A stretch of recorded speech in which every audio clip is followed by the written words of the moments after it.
Mga kapaglaom, maayong buntag kaninyong tanan. Ang atong hilisgutan karong Hulyo 13, giuluhan og ang kasing-kasing sa amahan, pabalikon ngadto sa mga anak. Ang atong teksto makita sa Malakias 4:6. Og iyang pabalikon ang kasing-kasing sa mga amahan ngadto sa mga bata, ug ang kasing-kasing sa mga bata ngadto sa ilang mga amahan. Kapaglaom, ang amahan sa dihang mopauli kinigikan sa iyang adlaw-adlaw nga pagpangabudlay, dili magadala sa iyang mga problema ngadto sa iyang puloy-anan. Iyang bation nga ang puloy-anan ug ang iyang pamilya hilabihan kasagrado nga mahugawan sa dili malipayon nga mga kabalaka. Sa dihang mibiya sa iyang puloy-anan aron mo trabaho ni anang adlaw, wala niya gibilin ang iyang manluluwas ug ang iyang relihiyon dito sa balay. Kining duha nakig-uban kaniya.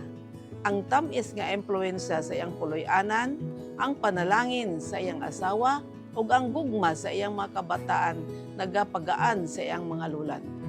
Ug siya magapauli inig tapos sa adlaw uban ang kalinaw diha sa iyang kasing-kasing ug malipayon, makapadasig nga mga pulong alang sa iyang asawa ug mga kabataan kinsa malipayon nga nagahulat aron moabi-abi kaniya sa iyang pag-uli.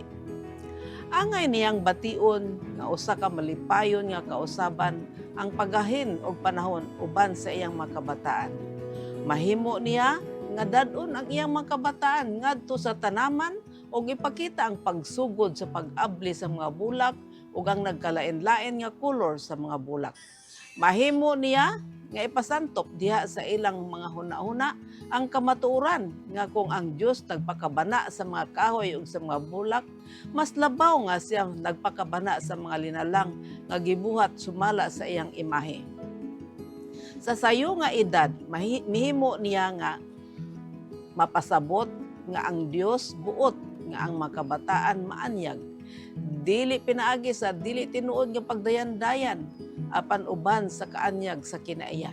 Sa kamadanihon diha sa pagkamaayo ug gugma nga maoy magapuno sa ilang makasing-kasing uban sa kalipay. Kung ang walay pulos og nagapangita og kalipayan magatugot nga ang ilang mga huna-huna anaa sa mga butang nga tinuod, ang kasing-kasing mapuno sa pagkabalaan ug sila mapuno sa pagdayeg uban sa kalipay. Kung ang walay pulos nga nagpangita og kalipayan magatugot nga ang ilang mga huna-huna anaa sa butang nga tinuod, ang kasing-kasing mapuno sa pagkabalaan ug sila mapuno sa pagdayeg sa kinaiyahan. Kapaglaom, kung atong ipaduol ang atong mga kabataan ngadto kang Hesus, dili kita angay nga mosunod sa atong puloy-anan uban ang ngilad nga mga pulong, uban ang kunot diha sa atong agtang. Kung mopauli kita gikan sa atong trabaho nga gikapoy na kaayo, atong hangyoon ang grasya sa Dios.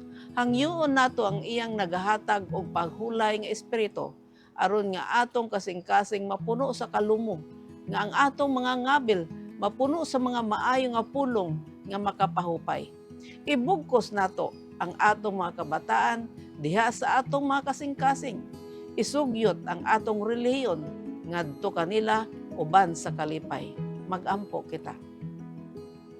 Dios ug may gugmaon namo nga Amahan sa langit, kami nagapangalyo po kanimo nga imong hatagan ang mga ginikanan ug kasing-kasing nga malumo alang sa ilang mga kabataan nga pinaagi kanila ang mga kabataan mo paduol ngadto kang Hesus nga naigugma kanila.